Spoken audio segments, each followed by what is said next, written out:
Hey, what's up Exiles, and welcome to my Harvest League Righteous Fire Juggernaut. This updated variation of the build maintains its tankiness while dealing over 4 times more damage compared to its previous predecessor. Of course, thanks to some help from cluster jewels. Now I want to clarify that the life variation deals less damage than the energy shield one, around 60%.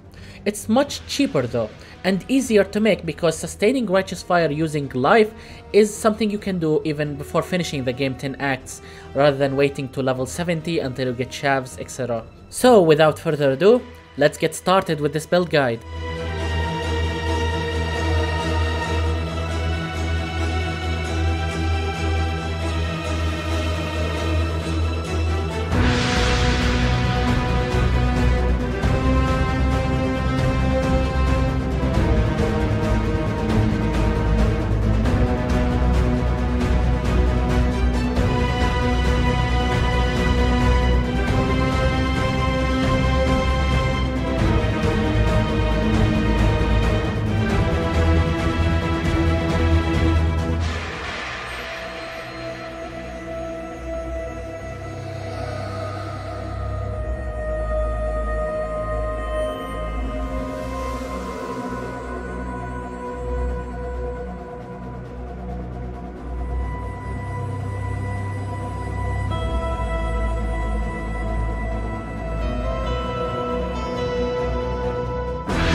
Challenge. You've finally caught my attention.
So first of all, let's get the obvious stuff out of the way.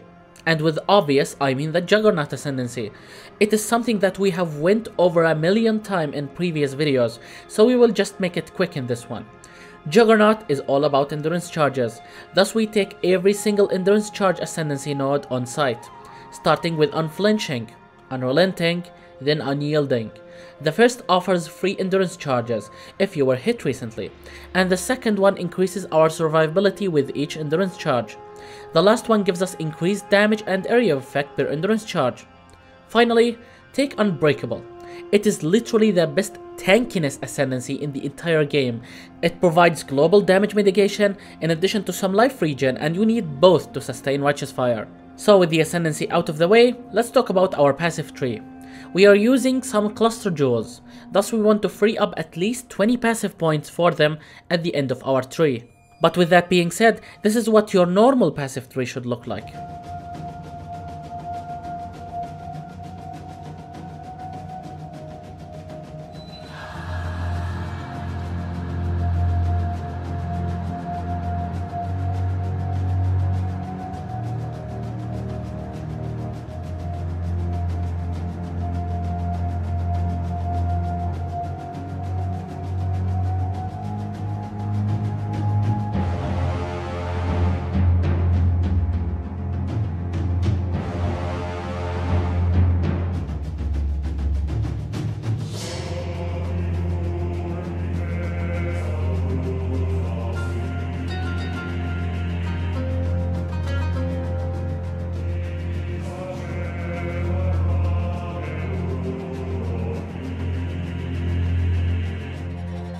Alright then, since we are done with passives, let's talk about your items, starting with the most iconic one in the entire Path of Exile universe, Calm's Heart.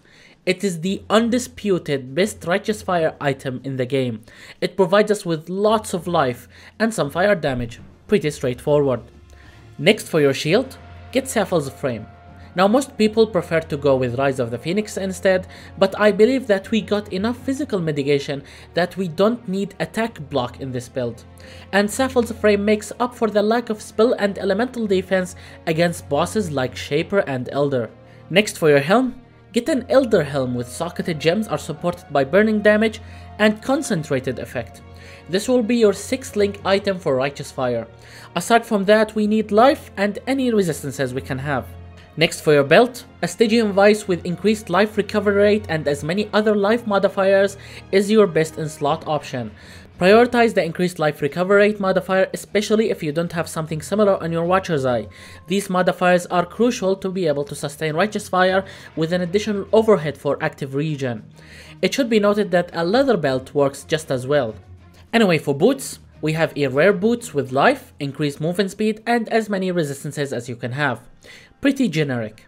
Now you can try and slam your boots with Warlord's Exalted Orb for hoping to get +1 maximum endurance charge prefix. Although that isn't required because this build isn't solely reliant on stacking endurance charges, having more of them is never really a bad idea.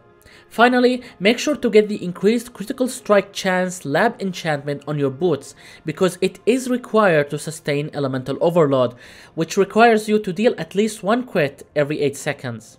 Anyway, moving on to your gloves, get yourself any gloves with increased life and additional fire damage over time multiplier bonus. This is a hunter influenced mod and it's pretty common as far as I know. Aside from it, you need resistances and maybe strength as a suffix. Remember that you get 1 life for every 2 points of strength, thus having strength on any of your items is not really a bad idea. Next for your weapon, get either a Void or an Opal Sceptre with increased fire damage over time multiplier and as many other fire modifiers possible.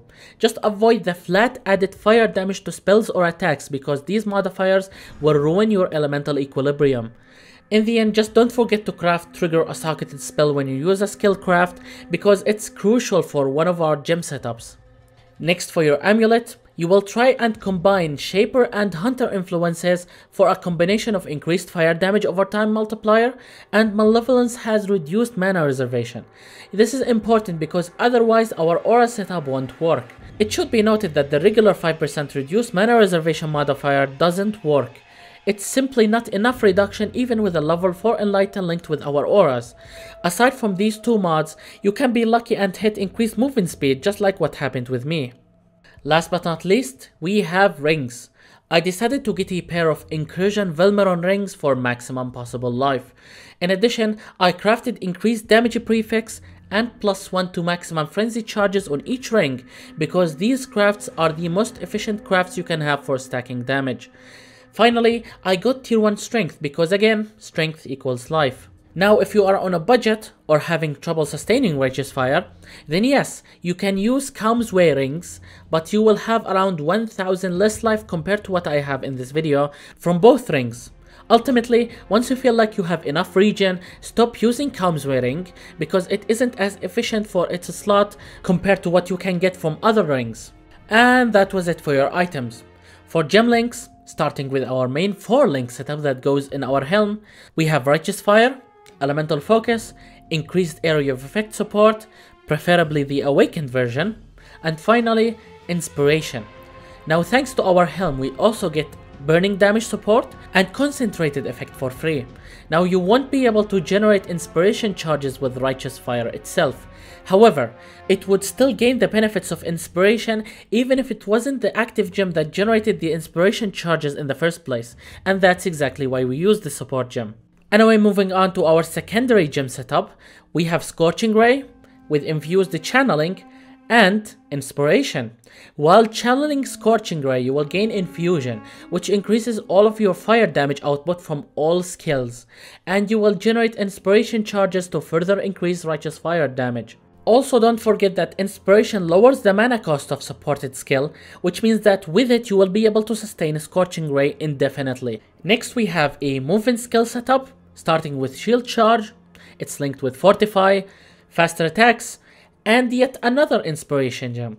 The reason why we have this one here is because while mapping you don't want to stop and cast the Scorching Ray to maintain your inspiration charges to maximize your Righteous Fire damage. That's annoying to do because it slows you down. Thus our Shield Charge will handle that for us. Now let's talk about our aura setup. We have Malevolence, Vitality, and Purity of Fire. All of those are linked with level 4 Enlighten. Now let me remind you that these gems, even with level 4 Enlighten, are going to reserve more than 100% of your mana. But because we have Malevolence has reduced mana reservation modifier on our amulet, it is going to be enough, and it's also going to leave you with some extra mana which you can use to spam Scorching Ray and Shield Charge. Finally, our last gem setup will go in our weapon because we can't afford to cast the gems in it ourselves, and the trigger modifier we crafted there will take care of them for us. So we have Stormbrand, it's linked with the increased critical strikes gem to help us maintain 100% uptime on elemental overload. And finally, we have Flammability Curse. The curse will trigger at your mouse cursor when you shield charge at any destination, or whenever you cast the Scorching Ray. Alright then, now let's talk about your jewels. For normal jewels you want life and increased fire damage on your prefixes. For suffixes you want increased burning damage, and for the last one you can have resistances, attributes, depending on what you are lacking after you have equipped your gear. But for cluster jewels however, you will try and get one with as many elemental modifiers as possible, including Burning Bright. This is the best node for increasing Righteous Fire effectiveness. It increases its damage over time, and it increases your overall fire damage, and it gives you some increased area of effect. For Watcher's Eye, we want increased life recovery rate while affected by Vitality, and increased damage over time multiplier while affected by Malevolence. If you can't have both, then prioritize having the increased damage while affected by Malevolence, only if you have the increased life recovery rate on your belt. For Pantheons, take any major one you like. For me, I like Lunaris because I like to go fast, so I went with it. But for the minors, you want to take the Soul of Tokuhama. The increased life regen and physical damage mitigation works well while standing still and casting Scorching Ray. For bandits, Help Oak for the 1% life regen, or kill all of them as what I have done in this build. Ultimately, it's up to you. And that was it for this build guide. If you like what you saw, then please make sure to leave a like, or maybe consider subscribing to show some love, and so you don't miss any future build guides like this one. In addition, if you have any question, make sure to hit me up in the comment section and I will try to respond as quickly as I can. My name is Phoenix and I will see you all in the next video.